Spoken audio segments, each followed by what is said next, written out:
Hello and welcome to this video, which I'm actually quite excited about. It's a video I want to make regarding how to regulate an automatic watch by yourself with some simple tools at home and using some simple free software.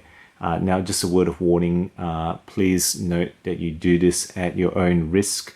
I would suggest only doing this on entry-level watches, whatever that means for you, something you can easily afford to replace.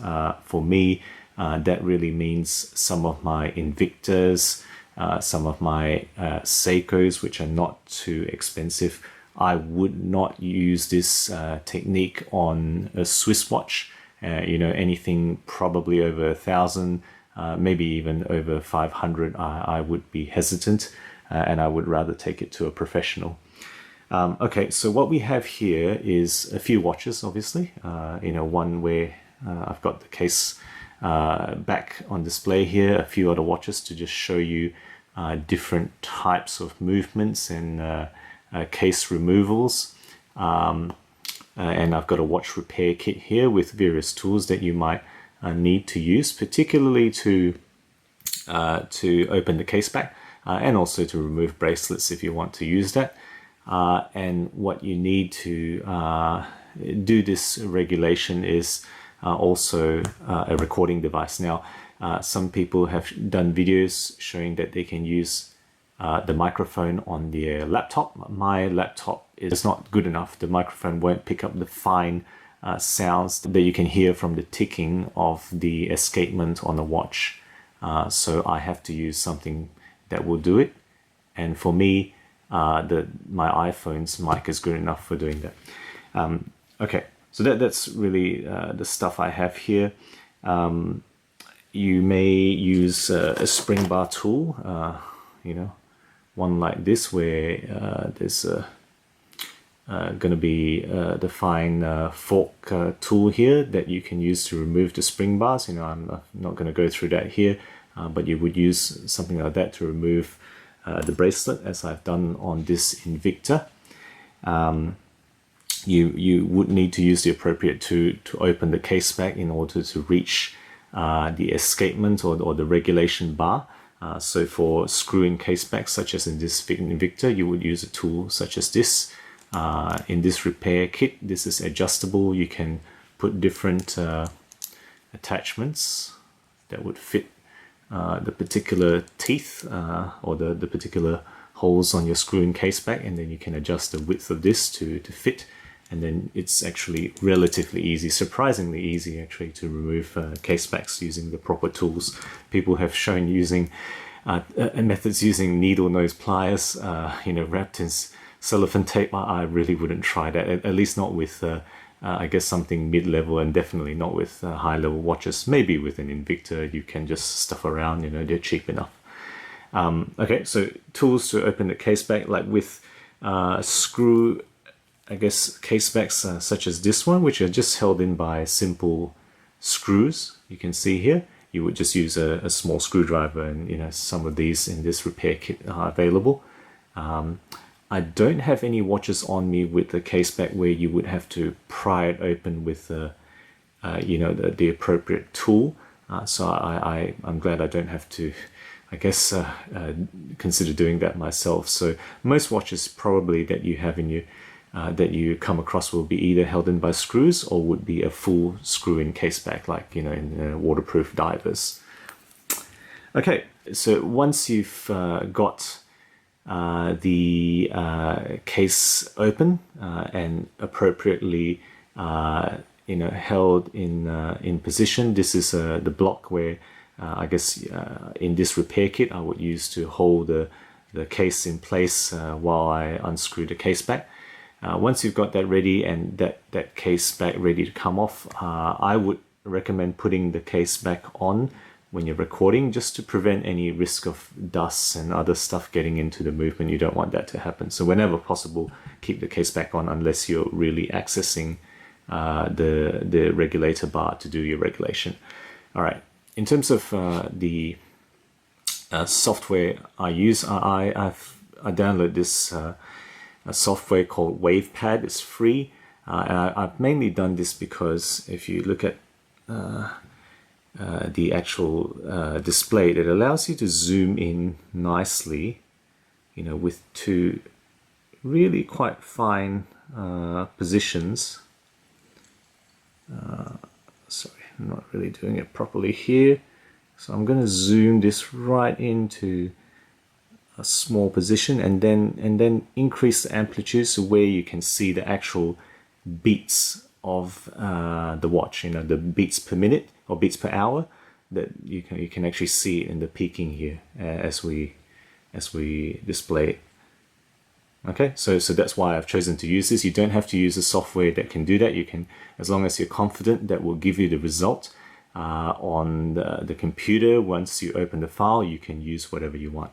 Okay, and then in terms of recording, basically, you know, you locate the mic of your device and put it right next to the, you know, the actual watch in question. And I just want to make sure this still has energy in it, and it does. So I'm just going to put it right next to it and then press record. And right now it's recording. And you can see it's picking up the beats if I don't say anything. Right, that bar there is showing that it's picking up the beats. All right, so I'm just going to stop that.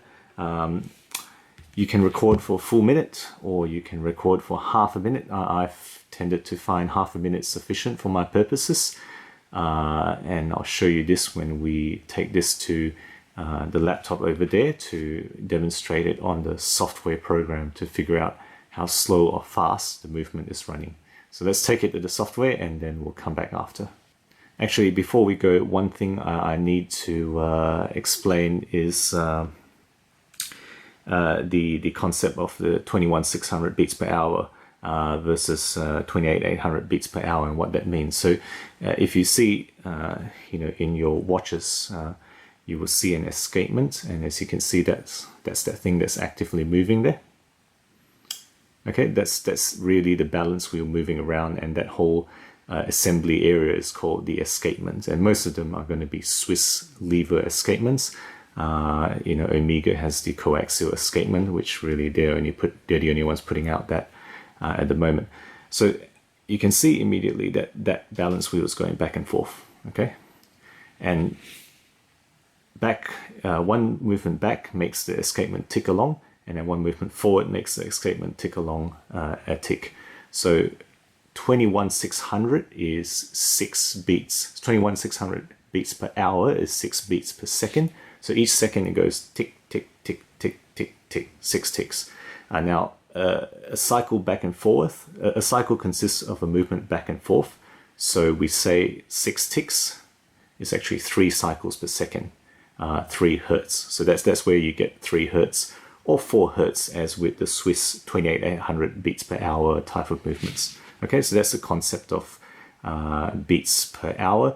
So keep in mind, it's either 6 ticks per second or 8 ticks per second for most watches. There's some variation in a slower, faster in between, but most watches will be 6 or 8 ticks per second. Okay, so let's take it to the software and we'll come back after that. Okay guys, so here is the software, and what we have here is Audacity.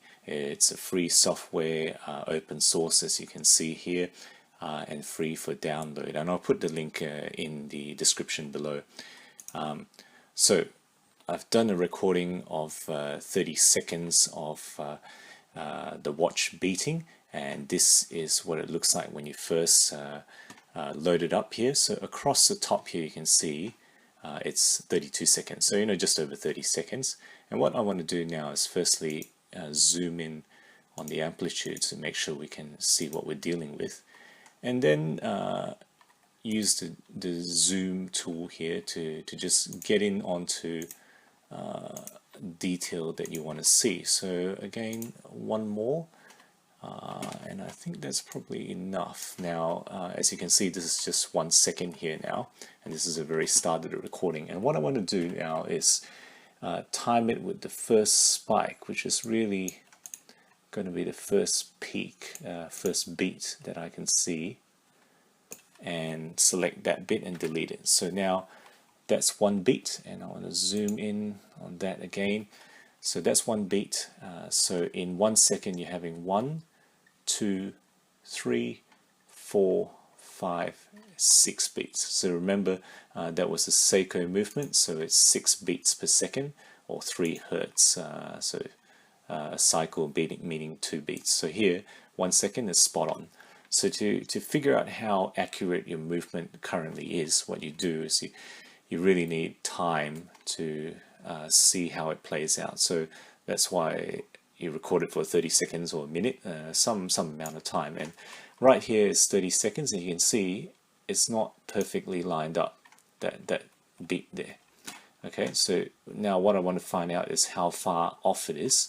So what I'll do is I'll zoom in again on this area to just exaggerate the difference. Okay, so and then now I'll take the select tool and find that spike and get it. What's the difference between that and 30 seconds? So over here you can see the length of that period is 0.002 seconds. So over 30 seconds this movement is fast. All right, just to keep in mind, this is fast, right? That it's come, the beat has come early, it hasn't come late. If it came late, it would be slow. So this movement is fast by 0.002 seconds over 30 seconds. So how fast is it a day? Let's work it out. So here we go, 0.002 seconds times 2 for a minute, times 60 seconds for an hour, times 24 hours in a day. So it's, nearly 6 seconds fast a day, which is not bad, and that movement is something I've already regulated, which is why it's doing pretty good. So this is what you would do. So now that you know this is fast by just a little bit, if that bothers you, if 5 seconds is not good enough, you could go back to the movement and slow it down a bit, and we'll talk through how to do that when we go back to the desk. If it was obviously a bigger difference and this came out to be 30 seconds, then yes, that would bother me. I would definitely go back to the movement and slow it down. So there we have it. This is how I use this particular software to try to regulate my watches. Let's take it back to the desk. Okay, so now that you've figured out whether your movement is going fast or slow, what you want to do is move the regulator bar either faster or slower depending on what you found out regarding the speed of your particular movement. So this is an Invicta. This is a Seiko NH35 movement, and I'm just gonna slowly zoom in here to the movement. So if you can see there's a plus and minus on that side of the escapement wheel, and what you want to do is move that little lever there. Okay, let me just get a sharper tool to point that out. Okay. All right, so that little lever there is the one you want to move. That's the one, if you move it down, it will go to the plus, as you can see on the opposite side. If you move it up, it will go to minus, making it slower. You don't want to touch that movement, that lever in any circumstances. Now that regulates isochronism, and that's the how much error the watch demonstrates in different times and positions. And if you move that, you won't be able to fix it without taking it to a professional. You really need special equipment to fix that. So really, that's the one you want to move, and under no circumstances do you want to move the other one. And just be very careful. I prefer to use something wooden and go sideways when I move this, just because to avoid any risk of a magnetic field getting near the watch, which it shouldn't. I choose to use something wooden, matchstick or toothpick that you've cut, and under no circumstances should you accidentally poke the balance wheel with the hairspring. If you do that, you could damage it, and then you're in trouble. You know, it will need fixing. So just be very careful, very, very careful when you do this. Okay, so that's the Seiko movement, 21,600 beats per minute. This is Ingersoll Lawrence GMT, which I've reviewed before, and I just want to show you know, how to find it in different movements. So very similar. Okay, so you can see there, I don't know if it comes out, but there's a plus and minus on this side of the assembly, and you want to move this lever, which is the one closest to you. Now the one at the top surface is the one you move. The other lever is the one you don't want to touch. Okay, so just when you look at it, just look carefully at the construction. It's, you know, always going to be the one that is at the top. Okay, the one that's closest to you, that's going to move the top surface and correlate to the plus and minus on the other side. That's most of the constructions. This is another Ingersoll, which I've also reviewed before. This obviously is an open heart movement. Now I haven't the faintest idea how to get at that short of opening the case back and taking out the movement. You know, I don't see, I've looked at this closely, I don't see there's any easy way to get the glass off without, you know, first removing the movement. So if anybody knows a better way of getting to open hearts, I'll, you know, feedback most welcome. But again, you know, you can see there is a lever on the top surface. I'll just wait for that second hand to move past. There's a lever on the top surface right there, which you want to move, and you want to avoid the other one, you know, which is in that position there. So the top one is the one you want to move in order to adjust the timing of the watch. And then lastly, I'll just demonstrate, you know, a Swiss movement. So this is my Oris Aquis date, obviously, and it's got the display movement at the back, and this movement is an ETA 2824-2, very widely used, very well, I guess very well tested movement with robust characteristics. And in this case, it's slightly different. So again, you can see the movement, I guess the balance wheel clicking away there slightly faster, you know, 4 Hertz rather than 3 Hertz. And over here, if you can see on this side, there is a little screw next to a plus and minus sign. I'll just move that away. So there's a plus and minus sign on the side there, and it's really that little screw that you need to adjust with a screwdriver to adjust your timing. You know, really we're talking about very fine movements, and you want to avoid, again, touching any other levers. You know, that particular lever there, you know, poking the hairspring, you want to avoid all that. You know, you really just have to adjust that when you do your time adjustment. Now again, this watch, you know, is 1,200 USD or whatever in many parts of the world new. I wouldn't regulate this myself. I would take it to a professional, you know, whereas these other ones, you know, that's $85. These are under 500. These are the ones that I would kind of give a go at. So there we go. Hope that's been enjoyable and informative, and you've learned something from there. I certainly went through a lot of learning as a part of taking the step to regulate my watches, and I've had good results from this. So thank you guys for watching again. Give us a like if you've enjoyed it, and don't forget to subscribe. As always, I will see you guys next time.